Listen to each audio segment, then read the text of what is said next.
acclaimed scholar in African philosophy, ethics, leadership, and governance. He currently serves as Associate Professor and Chair of the Department of Inter-Africa Trade and Responsible Leadership at the University of South Africa's Graduate School of Business and Leadership. And with a prolific body of work, Professor Molefe has authored and edited more than 50 peer-reviewed publications. These landmark books include Ubuntu Ethics, Human Dignity, Moral Perfectionism and Needs, and African Ethics and Death, Moral Status and Human Dignity. These most recent contributions include a short introduction to human rights and African philosophy and understanding gender-based violence, a call to Ubuntu and action, which reflects his commitment to applying African moral philosophy to our urgent contemporary challenges. Through his scholarship and public engagements, Professor Molefe bridges African philosophical traditions and global ethical debates. His work has shaped frameworks for leadership, governance, sustainability, and social transformation. Our discussant for today will be Dr. Precious Simba. Dr. Precious Simba is a teacher and researcher in the Faculty of Education at Stellenbosch University, where she serves as a UNESCO co-chairholder in intercultural competencies. Her scholarly work sits at the intersection of Ubuntu in education, feminist theory, and inclusive and citizenship education. At heart, she is interested in what makes educational encounters human, how people come to see one another, belonging is negotiated, and how education might become a genuinely transformative than a merely technical project. Her most recent book, Academic Xenophobia, African Scholars in South African Universities, brings together some of these concerns by examining how power, mobility, belonging, and exclusion are experienced within contemporary higher education. Her work on Ubuntu further interrogates these research intersections, and Dr. Simba's work remains committed to asking difficult questions about just encounters and what it might mean to educate in ways that affirm our shared humanity. So today we're going to give you, Prof. Molefe, we're going to give you 30 minutes to do your presentation. And Dr. Simba, you're going to have 15 minutes as our discussant. And Prof, you can also maybe respond to that. We'll give you maybe 5 minutes and we will get then to the questions of the room online. And a few housekeeping rules, please keep your mics on mute. Thank you so much. So, Prof, you can go ahead.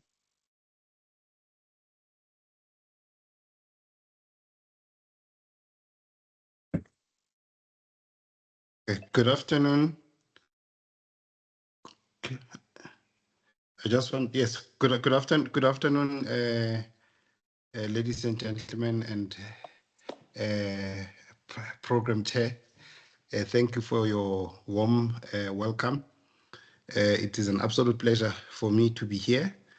I'm sorry, man, I had technical challenges, but I think everything is fine now.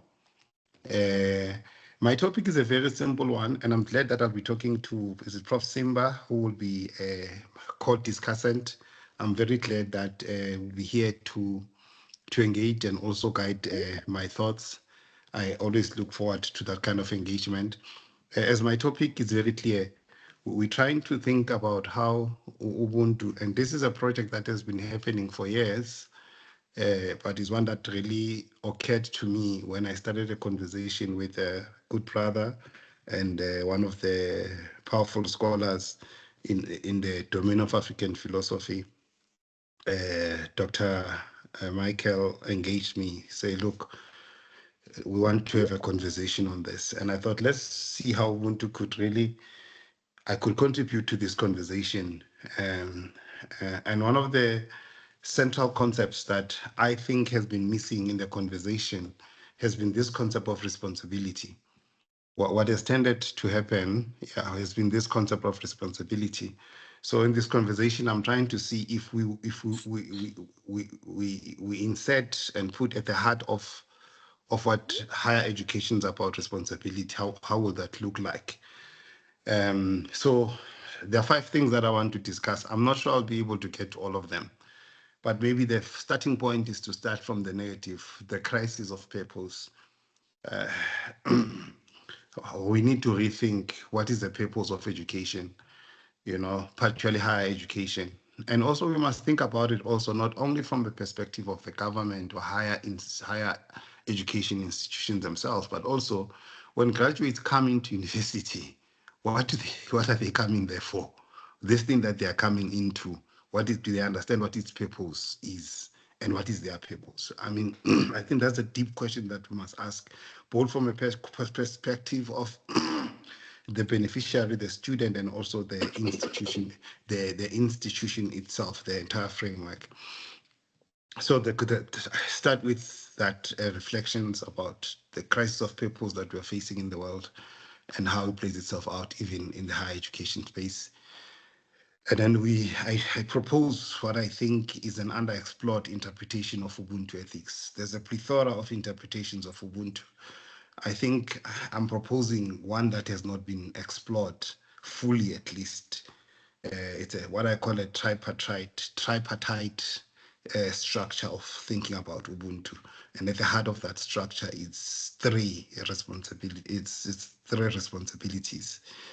And then I try then to see how this can help us to reinterpret the decolonial imperative, particularly as it manifested itself in the higher education context. The roads must fall, the fees must fall. We try to see how Ubuntu might help us to rethink those moments and how to rethink of those moments in terms of the tripartite responsibility framework. And then also we try to see how this way of thinking can also be useful in a global framework to think about the future of the world. At the heart of this idea of SDG, Sustainable Development Goals, that we should not leave anyone behind, and how do we take that message and make it part of the purpose of higher education, and how would Ubuntu speak to that? In that particular case, I choose 3 specific. I choose 3 specific SDGs. I choose 1, 4, and 5. No poverty, quality education, and 5 is gender equality. Those are ones that I choose. I could have chosen any other, but I thought these would be relevant for my discussion. So that is what I'm planning to cover in this particular conversation.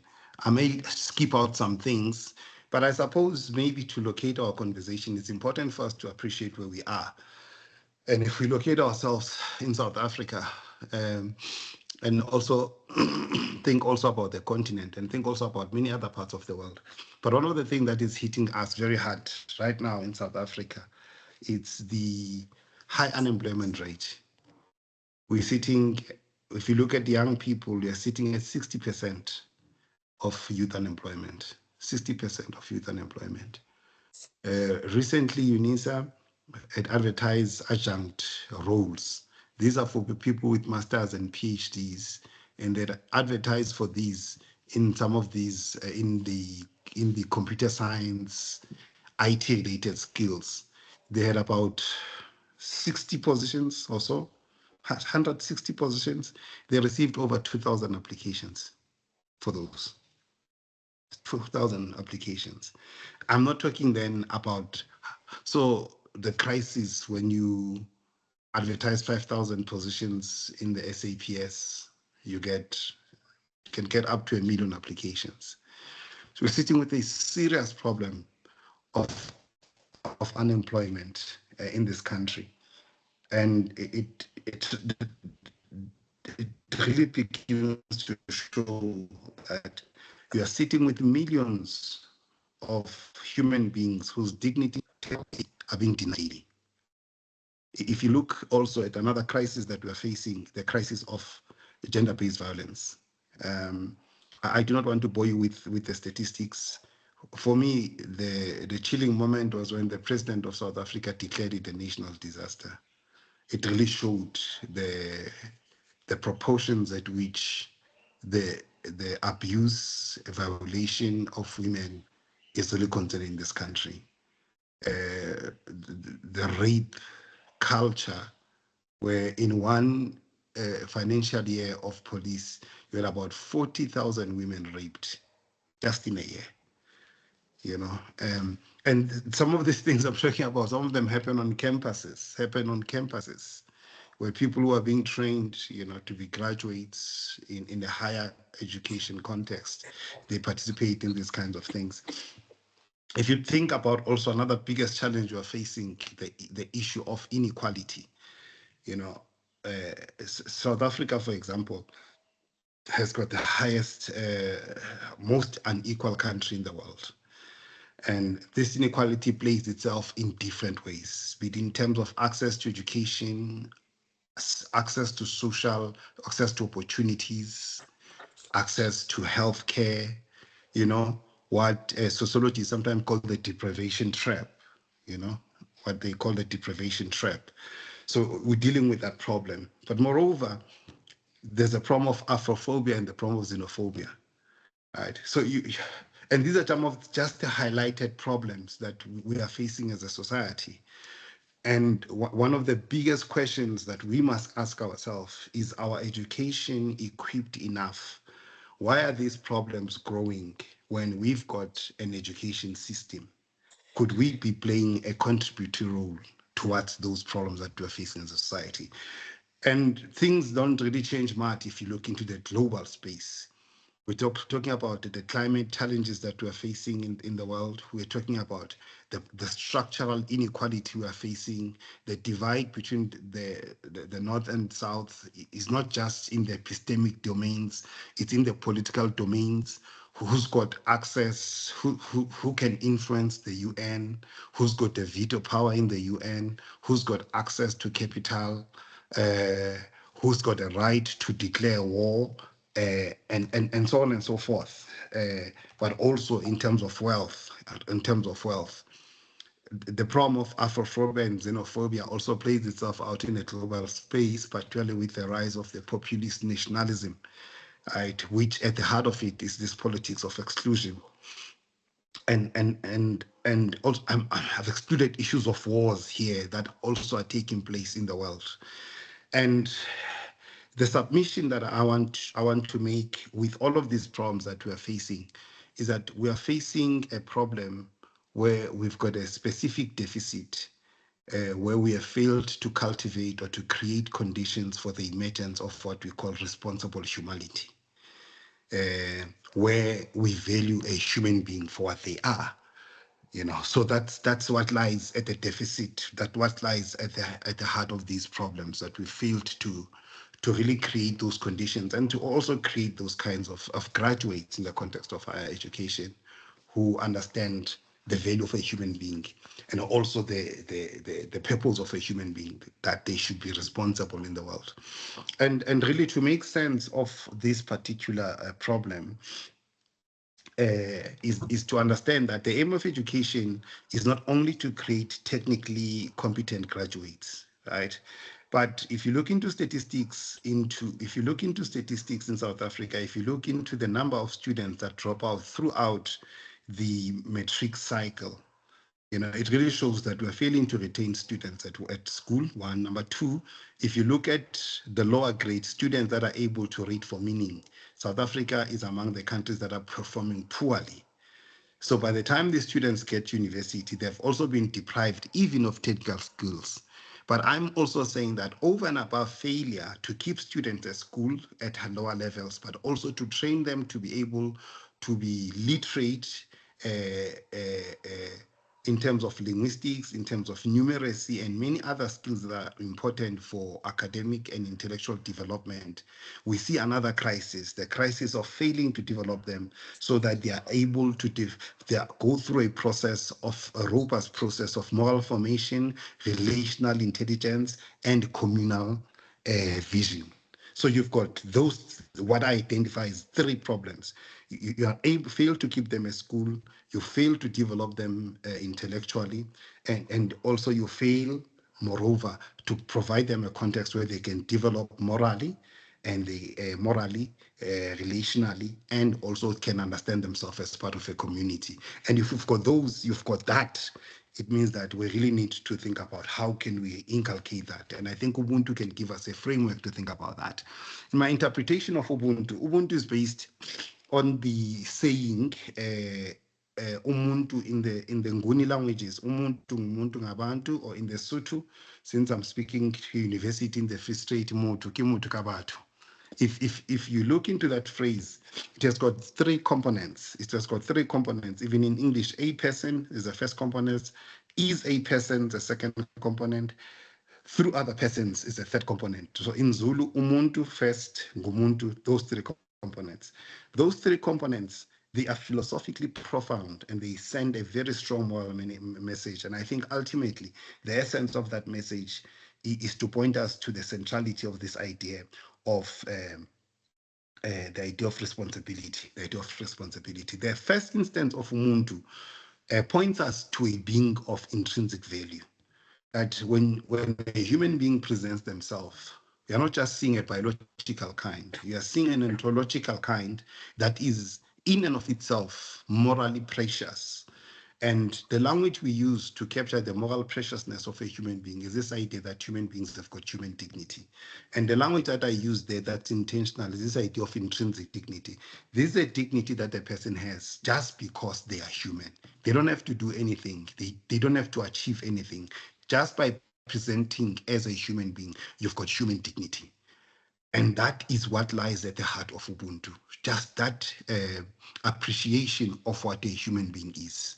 Appreciation of what a human being is. A being of intrinsic value. So that is the first grounding moral entrance into Ubuntu. The second one, Ngumuntu, it brings us to this moral imagination of that human beings can become, this idea of moral becoming, that yes, as a human being you are morally precious, but you can do something with your humanity. You can improve yourself, you can become the best of your kind. And when you think about this, you can think about it in two ways. You can think about it in the moral domain and in the non-moral domain. In the moral domain, when you cultivate yourself, you develop your capacities, you develop your endowments, you develop your talents. In the moral domain, when you develop yourself, you then acquire Ubuntu. You acquire Ubuntu. Then that means you've got a good character. And this good character usually manifests itself in terms of what I call pro-social attitudes and behaviors. And by that specifically, I mean you connect well with people, you are kind, you are friendly, you are merciful. That's what I mean when we say you have Ubuntu in that way. It's a way to relate with people positively, to contribute towards community. That's Ubuntu. But also it has got non-moral dimensions. It's got non-moral dimensions as well. Where you develop yourself to be able to do other things in the world that are important for Ubuntu to be able to function. You are able to build a house. You are able to be economically active. You are able to play sports and all of those things. Those are other domains in which a person can grow. So that's Ngumuntu. Is this domain of moral, of becoming, both in the moral and also in the non-moral dimension. Often people, when they think about this, that our tendency is to focus on the moral dimension of acquiring Ubuntu, but Ubuntu also calls us to pair it with the non-moral dimensions. And then the last part is Ngabantu. Ngabantu then brings into mind that the most important consideration is that a human being to emerge, to function, and to achieve the highest goals that they can achieve, they can't do that by themselves. They need a robust community. And this robust community must provide what we call collective goods, right? The basic resources that any human being requires to be able to develop as an agent so that they are able to exercise and function as human beings. Now, that's very important. So those could cover political machinery that one needs to be able to live in a safe, free community that will protect their dignity. That would mean a person would require something as basic as access to health so that they are able to preserve their lives should they suffer or be attacked by illness. And most importantly, they will need subsistence, right? The basic necessities that you need, access to food so that you are able to survive. And those in the political thought of Ubuntu, they are called the common good. They are called the common goods. These are things you need to be able to function as a human being. And in Ubuntu thinking, these things should not be achievements. These are things that society, in particular, the state should be able to provide, right? Where individuals should have access to these goods. When you read the work of Odera Oruka, he calls this the human minimum. He says, without the human minimum, a human being will not be able to emerge as a rational human being. I don't use the language of rationality because it's very Eurocentric. I talk of a robust agent. A robust agent is an agent that is able to function as a normal human being that can pursue any goals that they want to pursue and be part of a community. So we must think of those. So there are three things. On the one hand, Ubuntu has got those three dimensions. You've got being of dignity, you've got a being with potential to become anything they can become, and then also you've got the collective resources you need to be able to function. But now I want to bring how responsibility is a central function of Ubuntu, right? Responsibility is a function central. So three responsibilities are related to this idea of Ubuntu. So the first responsibility is that the moment we appreciate a human being as a bearer of intrinsic value, there's particular ways we must relate to a human being.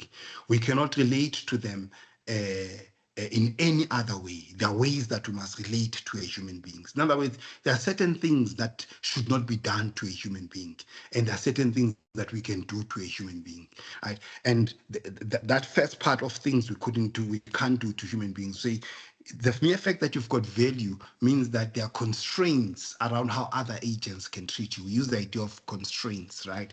Now, there are certain things, there are ways that we cannot interfere with you. There are ways that we cannot violate you, because we must recognize the value that you possess, the value that you must possess. And therefore, that first responsibility is a responsibility that I call recognition responsibility. The first responsibility is to recognize Ubuntu.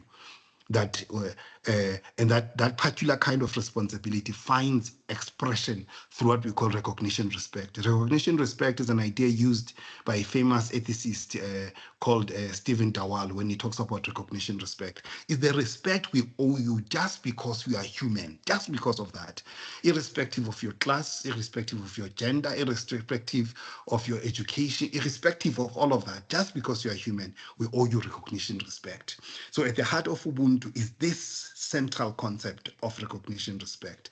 On Ubuntu's term, the worst failure, morally speaking, is a failure to recognize human beings. And if I may submit, some of the worst evil things that we see happening today in the world, they happen precisely because we've not understood or we are not practicing what lies at the heart of Ubuntu, recognizing and respecting a human being.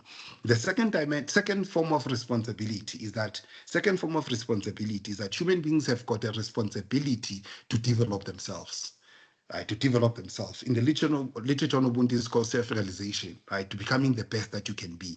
And the language that we use in psychology and also in business and also in leadership studies, this idea of personal mastery. Ubuntu calls for you to develop yourself. Right? You must become, you have got a responsibility to develop yourself. Though your chief task is to develop yourself, this does not imply that you can do this entirely by yourself. You do this in a context of relating positively with others. You do this in a relational context. Why?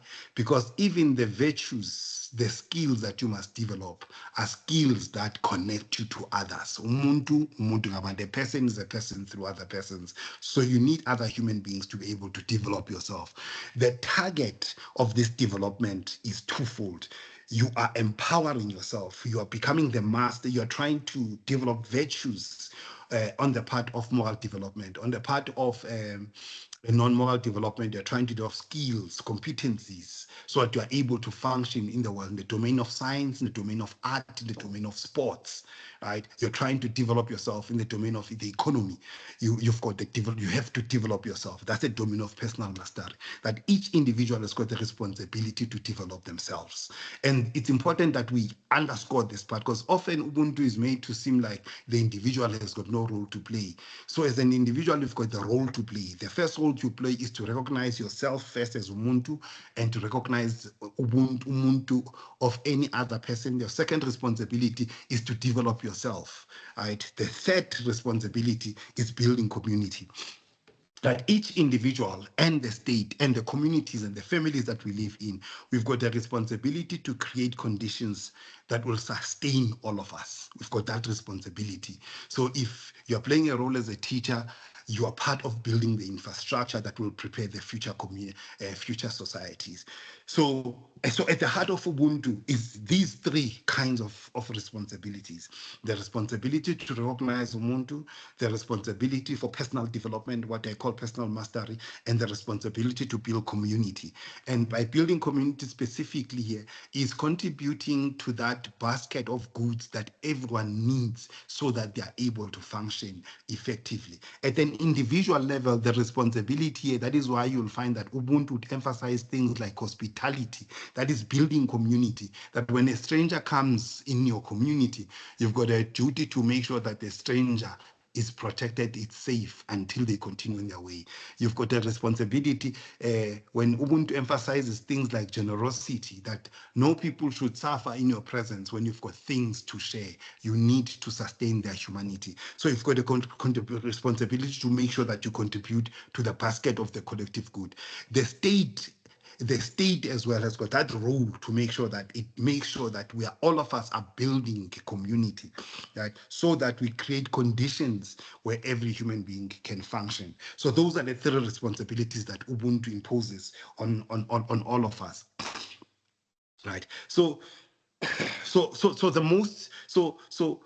I'm just going to jump this because I've already explained it, but here there are some details on the slides on what it means. What are the details of recognizing Ubuntu? It has got three things. On the one hand, there are certain ways you must not harm Ubuntu, right? The constraints, right?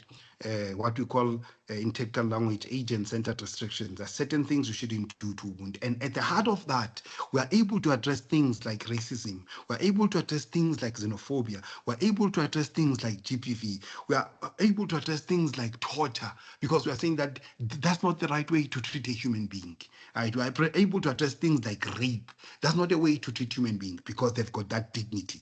Right? The second element is not just negative, this thing of recognizing. The second element is what some scholars call empowerment, that we've got a duty to help a human being to develop, though ultimately the person themselves must develop. We must create conditions. We must assist them. We've got an assistive role to play. Then they must do the actual development, but we must assist them. And then we must create conditions of empowerment, right? So that's the other element. The other element related to this recognizing Ubuntu is to treating people equally, what we call egalitarianism.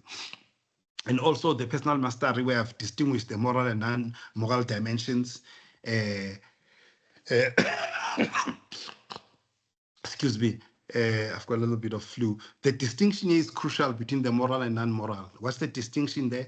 The distinction, I'm left with 5 minutes, right? Okay. Yes. The distinction is the distinction between what we call recognition respect and appraisal respect. You respect you for the kind of person that you are, recognition, and appraisal will respect you for the things that you've earned and merited through your personal development, right? And then what is crucial about the last responsibility, cultivating belonging, right? Things like xenophobia, things like racism, things like GBV, things like war, you're destroying that infrastructure that's of belonging that is crucial on Ubuntu, right? Nurturing civic life, right? If you don't understand the importance of building community, you can't talk meaningfully of democratic the democratic experiment itself, right? And issues of trust and all of that. I just want to touch maybe on these two issues, and then maybe I will close and allow my colleague to interact. So if you take this framework suggested by Ubuntu to think about the purpose of higher education along those three responsibilities: responsibility to recognize Ubuntu, responsibility for personal mastery, and the responsibility to build community. It then helps us to look into rules must fall and fees must fall in a powerful way, right? On the one hand, we interpret that particular movement as the rejection of institutionalizing the refusal of recognition, respect. That the persistence of those statues was an act of declaring or undermining the humanity of African students. So the destruction of those statues itself was a challenging of an era that had found an expression through stones that had allowed the refusal of the humanity. So that's what was happening. It was a fight that was grounded precisely on that we have to recognize the humanity of other human beings by destroying statues that reminds them of their denial, right? If you think, and the call also for decolonizing education is a call for reifying the humanity of black-bodied human beings as rational and being able and having a history and being able to engage intellectually and also to produce knowledge. And not act as if there's only one section of the world that is able to do that. The responsibility to recognize Ubuntu as also rational and can engage in intellectual activity. That is part of what it means to recognize Ubuntu and also to allow Ubuntu to become. And fees must fall was important as well, because if it's part of building communities to make higher education accessible. But if fees are going to become a determining factor if you can access higher education, that means effectively you are denying Ubuntu what is important for their empowerment.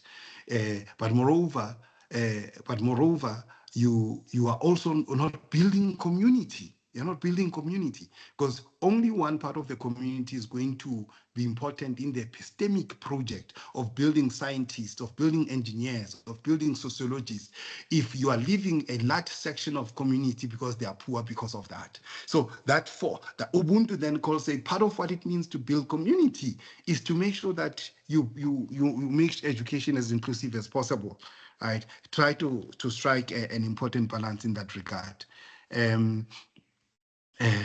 So at the heart of what Ubuntu is calling for, I just want to quickly summarize the sustainable development angle that I wanted to talk to. I don't think I'll get to it. Is the idea that, it's important that we master technology, policies, and finance, but those alone will not be sufficient until we are able to form responsible citizens, which I'm proposing should be at the heart of what higher education should be about. And this is important. All other major problems we are facing, they are indicative of the deficit that we are having of lack of responsible citizens. Look, I don't want to take time.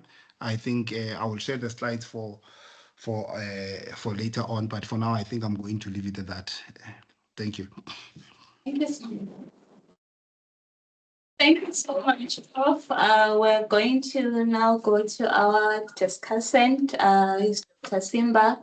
Dr. Simba, you're going to have 15 minutes. I'll also show you when you have 5 minutes left. You can go ahead. Okay. Can you hear me? Yes. Okay, fantastic. Thank you for this opportunity. So I'm just setting up my timer so that I'm sure everyone is eager. Everyone around the table is eager to be in conversation with Professor Molefe, so I will not rob anyone of that opportunity. I'll try and speak in less than maybe in 10 minutes or so. Thanks. Colleagues, can I just begin by saying what an honor it is for me to be a respondent for today's presentation? Because just like many of us in the room, I followed Professor Molefe's body of work with eagerness that only a scholar in our field can have. So you will notice that even as I speak, there are so many convergences in my submissions in response to his work that when I read my write-up, I was in danger of it becoming a simple amen. And so for academic prose and nothing else, I had to force myself to find departure points. But even as I say so, I hope that these points of divergence do not become pronounced, that you will think that they are the be-all and end-all of the response. I am in agreement with a lot of his submissions. I'm privy to have had conversations with you, Prof, a few years ago in the Ubuntu dialogues.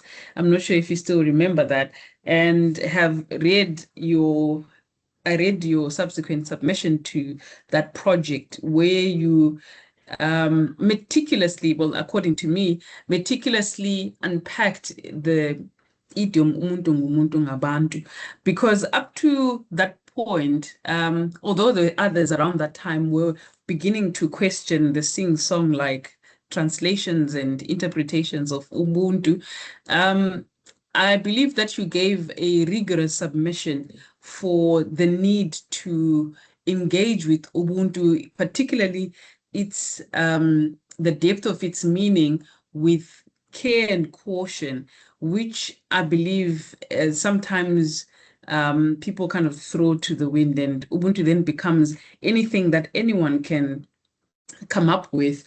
And as we know, if something can be anything, it can be nothing at all. Right.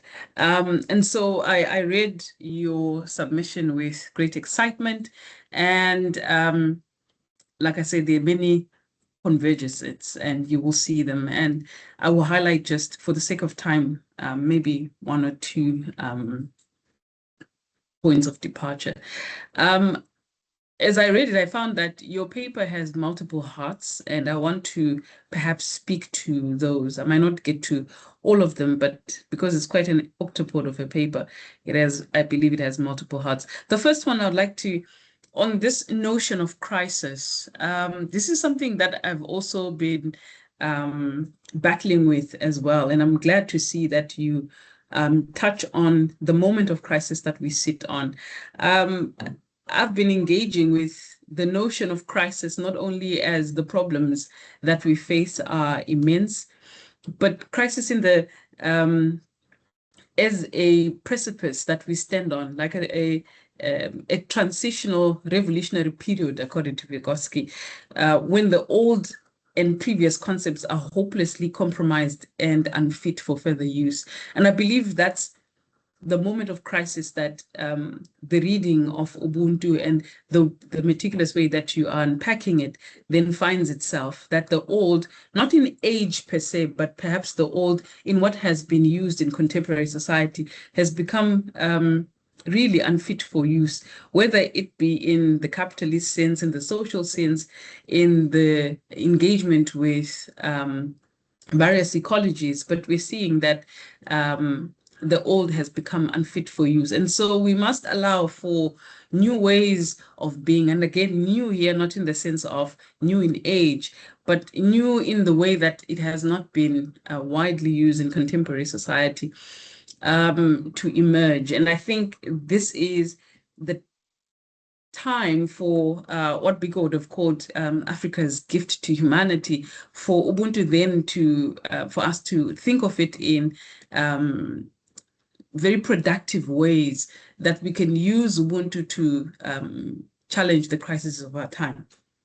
And so we begin in this place, and I appreciate the tripartite reading of Ubuntu through Umuntu Ngumuntu Ngabantu. I believe that is, for anyone who's a scholar of Ubuntu, that is an important submission. I also receive that with caution, especially the split that you give between Ubuntu and Ubuntu Capital. I know that it is quite vogue within academia. Think of philosophy and philosophy, engagement and engagement in education, development, big D and a small d, which has since then become like a joke in development circles. But for a long time, that split was defined how we look at development, for example. But I feel like when such a split is introduced into the academy, into the global knowledge system, we have to do so responsibly, knowing what the academy does to knowledge. And I speak so knowing that before your submission, there have been other attempts at this near although you have veered away from that, but previous submissions have been, I would say, a near Cartesian split of Ubuntu and Ubuntu, being the first being this thing that lays in the hands of scholars like yourselves and perhaps some of us, that is malleable, that we are reworking to come up with something that can really do help society. And the other, Ubuntu, becomes a reflection of the lived aspects of Ubuntu. Why I'm cautious about that split is precisely what has happened before in other projects. The Prague project, for example, is where then you end up with a situation that is called the hollowing out of Ubuntu, or Ubuntu without Abantu, where Ubuntu then becomes this almost a Leviathan creature that births itself, that has no history, that has no ontology, that has, you know, it has no spirituality. It carries nothing. It births itself from thin air, and this Ubuntu then becomes anything and everything. And that's why I approach that split with caution. Although I must mention that you unpack it carefully, but I just wonder how then it's going to carry, because we know that within our work, concepts travel, and as they travel, they take on new meaning and so forth. The second thing that I would like to comment on, which is a point of convergence, is on the purpose of education. Now, I completely agree on the idea of this idea of recovering the purpose of, or reconstituting maybe the purpose of education. That is something that is very significant, especially for us who are in philosophy of education. The purpose of education lies at the multiple hearts of what we do. And indeed, for many of us, the contemporary position of education as a conveyor belt into the economy is an untenable situation, almost a corruption of the very notion of education. And so your submission in this is very welcome, that we really need to question why it is we educate, not only within the higher education space, because within our context, and you rightfully note just now that to even begin to speak about university education, we have missed a big part of what is the problem with education within the African context broadly, but particularly within the South African context, where statistics show us that of the 100 learners that start off in grade R, for example, only 6 of them graduate into a university degree. And of those 6, it is highly racialized and highly classed. And so we have lost a lot of learners along the way. And so to begin to think about the purpose of education, this is something that we must think about more broadly, far beyond just what university education is. And so I really, just to say, I welcome that submission. On the idea of recognizing Ubuntu, again, I found this to be a continuation of, I could be wrong, but I found it as a continuation of your first submission within the Ubuntu Dialogues project, where you unpack it almost in mathematical fashion of the relation of Ubuntu, umuntu ngumuntu ngabantu, and on this role that you introduce on recognizing Ubuntu, recognizing personal mastery, and recognizing the importance of building community. The idea of wangenza umuntu, for example, I remember being in conversation with someone who had was speaking about Ubuntu in the sense of I am because we are. And the argument that I had with them at that point was if we're to reverse translate I am because we are, there is nothing relatable with any Nguni language that I know of where we would find such a rendering. And so to speak of Ubuntu on those terms would be quite foreign. But when we're speaking of recognizing Ubuntu, this idea of wanyenza Ubuntu is quite common, where an act of especially when one sees the vulnerability of another person, one would say, what's umuntu? Like you have made me a person. But it doesn't speak of that in the sense of one making another, but it speaks perhaps of a moral restoration, perhaps something that happens through being seen by another.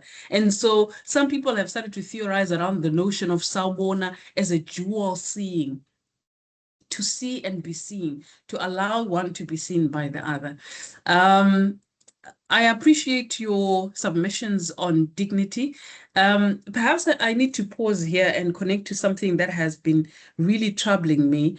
When we see what is happening in media and popular movements around South Africa, these movements against foreign nationals, although now it has taken a very peculiar narrative of illegal and criminal foreign nationals.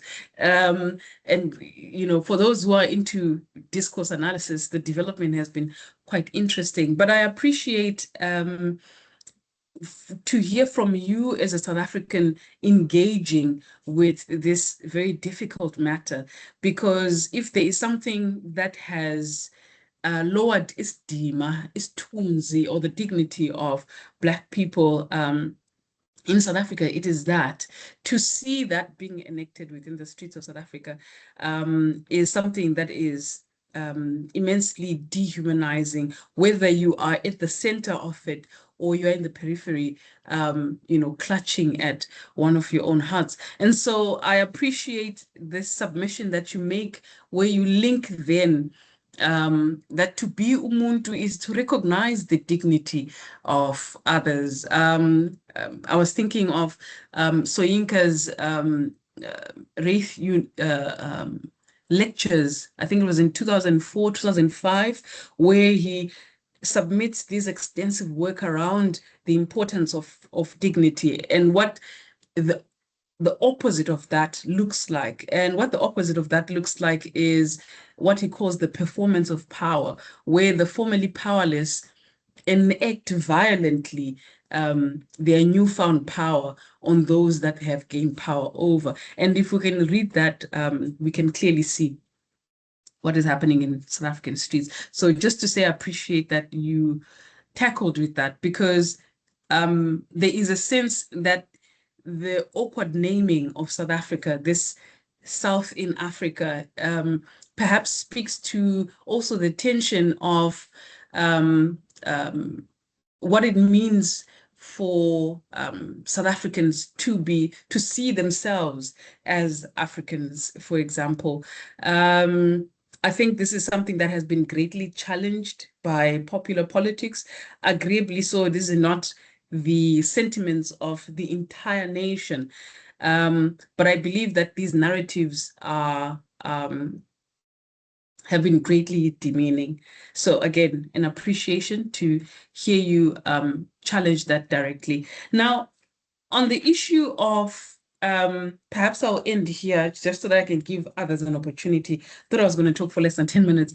On the issue of responsibility as the central organizing perhaps virtue within Ubuntu theorization, this is very, very interesting, and I think it deserves further critical engagement that I may not have enough time to do so now, because it's a slight departure, isn't it, from how others have read Ubuntu, where the central organizing virtue for Ubuntu for many before this has been relationality, ubuhlobo or hukama. But I see that within the context of education, you're taking it in a different direction. And perhaps my question, and I will leave it here, is this a departure, or are you signaling that this idea of relationality is attainable? Because many people have struggled to then quantify what this relationality looks like, or what then, how responsibility can be matched with relationality.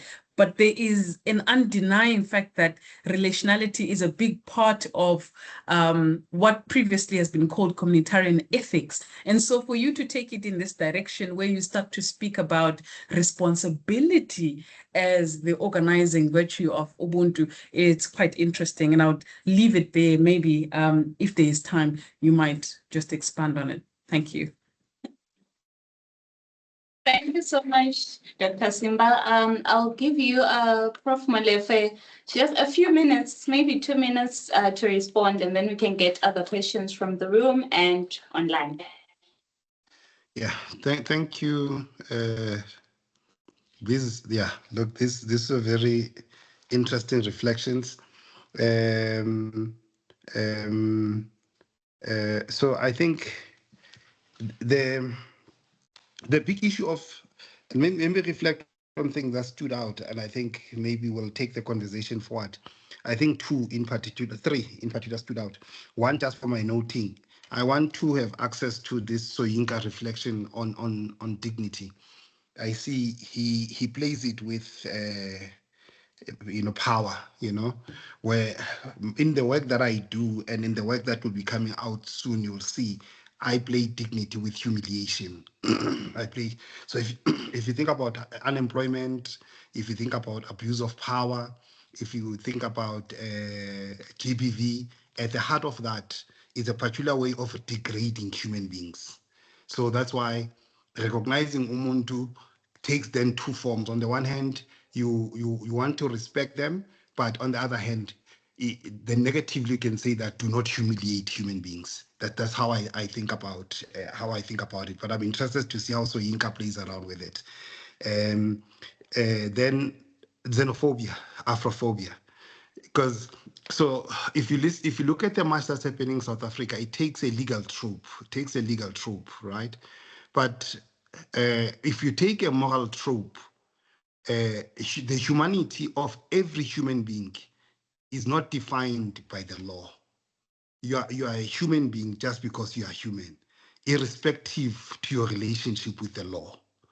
So, and when I'm dealing about Afrophobia, my concern is the attitude we have towards other human beings. That is a problem, right? We can discuss issues of the law later, right? But what attitude do I have towards another human being, irrespective of their relationship with the border?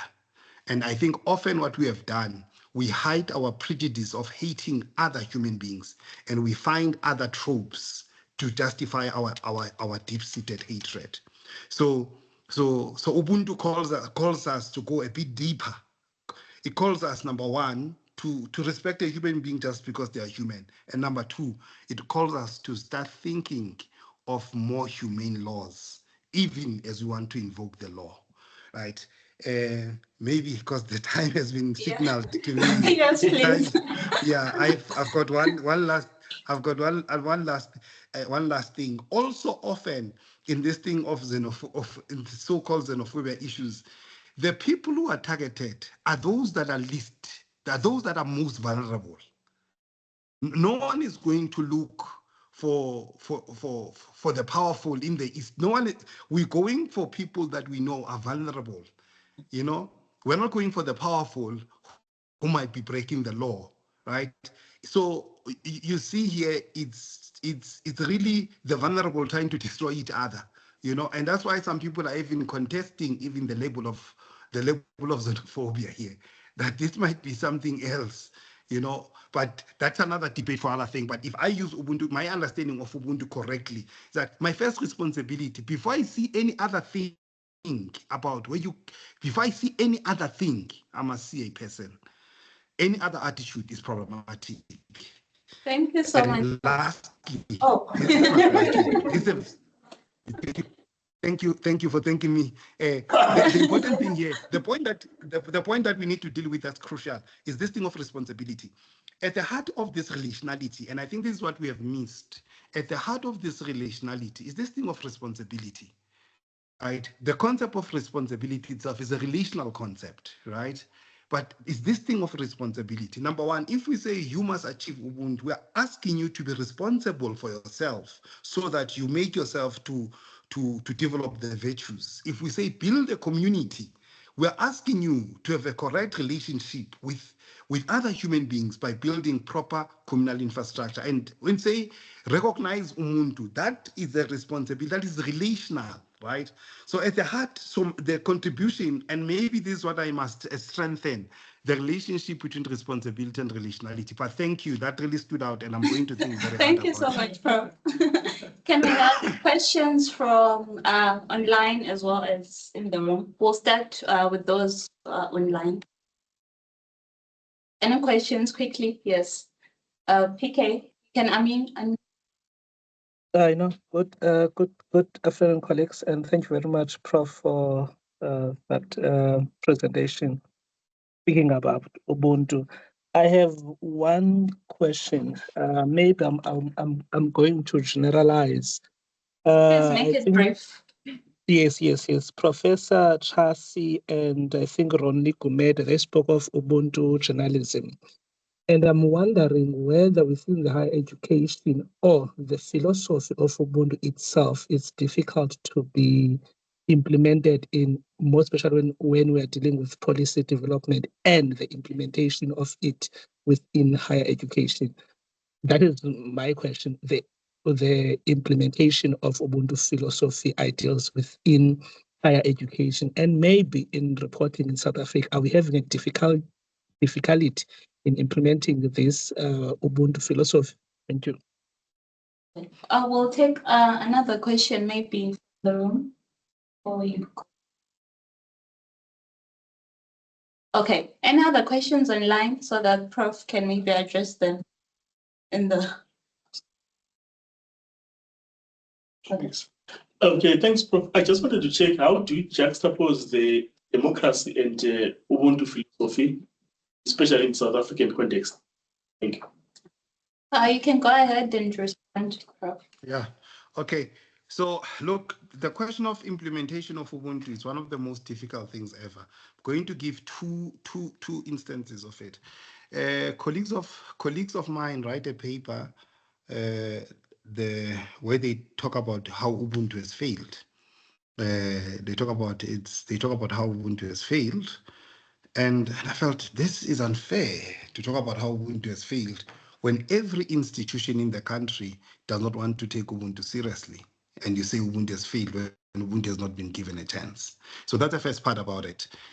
So the point I've been making throughout that is that we cannot institutionalize policies, legal frameworks that have got nothing to do with Ubuntu and then expect Ubuntu to succeed. Right. So that has been the complaint that I've been making. We can't do that. Number two, the political will.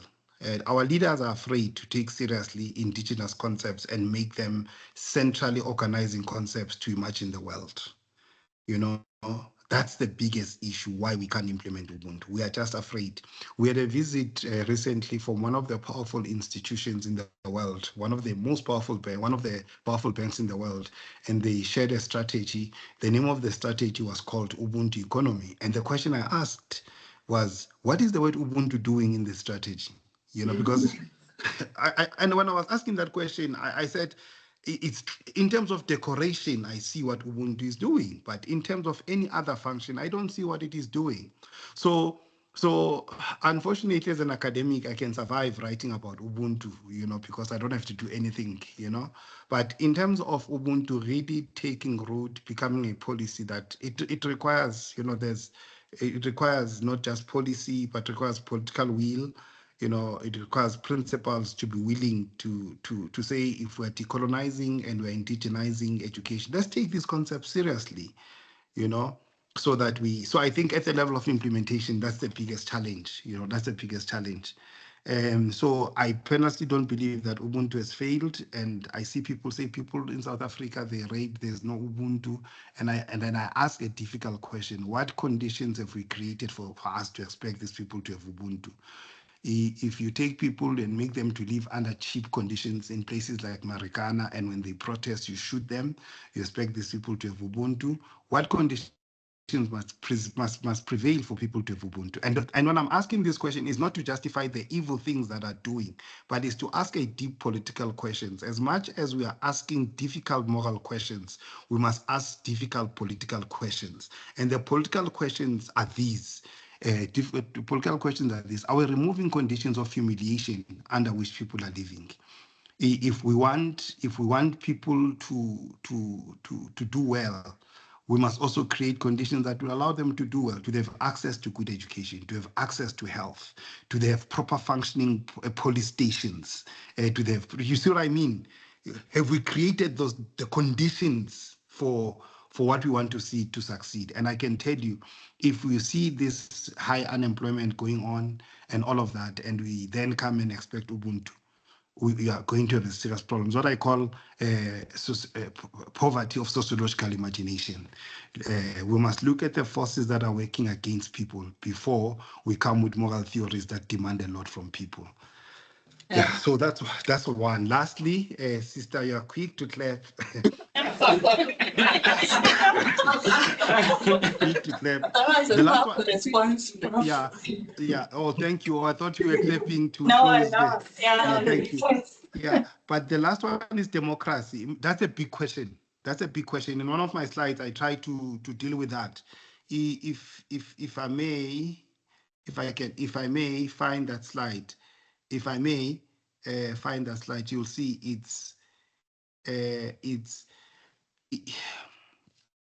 you see the element of trust there, that element of trust, the patient construction of shared values and relational infrastructure, without which communities fragment. The fragmentation you see in South Africa is because in terms, the class, I mean,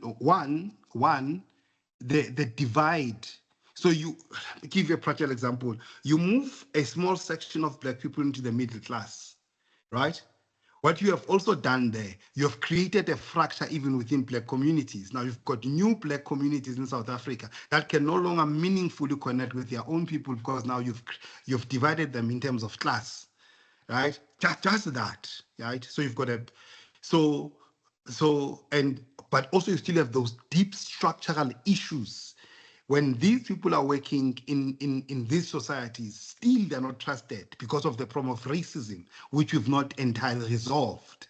Right? So the big question about democracy is that how do we root trust where each human being matters and where each human being counts and where each human being can be able to live a truly human life? So the issue of building trust is one of the most important things if you want to run a robust economic development. I was talking in an economic context to say, and the government and business people must think about this. South Africa has got a lot of capital that is sitting in the bank that is not invested in the economy. You know why? Because business is afraid. There's no trust from business. You see what I mean? And we're talking trillions here. We're talking trillions, right? But also, business, we're told that they've been stealing money through manipulating the rent. Some estimates say they were stealing $1 trillion a day, right? So it's a deeply fragmented society. So what kind of leadership do you need to be able to unite that society? So this idea that I talk about of now practicing solidarity, cultivating belonging, nurturing civic life. I still go to university today.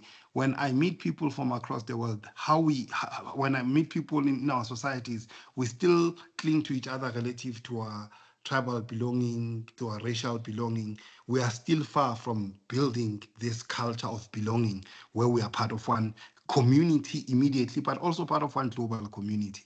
So I think maybe the challenge that Ubuntu is bringing to us is that can we look into our unconscious and conscious states and ask ourselves, how committed are we to recognizing a human being irrespective of where they come from, irrespective of their hairstyle, irrespective of their poverty, irrespective of their class, irrespective of whether they're educated or not. That, for me, I think is the most difficult thing. And if we could release just one graduate who's got Ubuntu consciousness, I think we are in the right direction in creating a better world for all of us. Thank you so much. Fortunately, due to time, this brings us to the end of our webinar. Thank you so much, Professor Molefe and Dr. Simba. And if anyone has further questions, we are free to email and have these discussions after this. Thank you so much, everyone. Yeah, thank you. Doctor, you can share the full paper. I don't know if you shared the full paper with everyone. You can share the full paper with the colleagues and the slides. I'll share the slides as well. Thank you so much. Thank you so much. And thank you, Dr. Simba. I really appreciated your feedback. I think I'll be in touch to explore some of the ideas that you shared. Thanks. I really appreciate them. And Prof, we may also have you here soon. I mean, it would be a pleasure to have you here in November, isn't it, Prof? Perfect. Let's do that. But we need a long time. This thing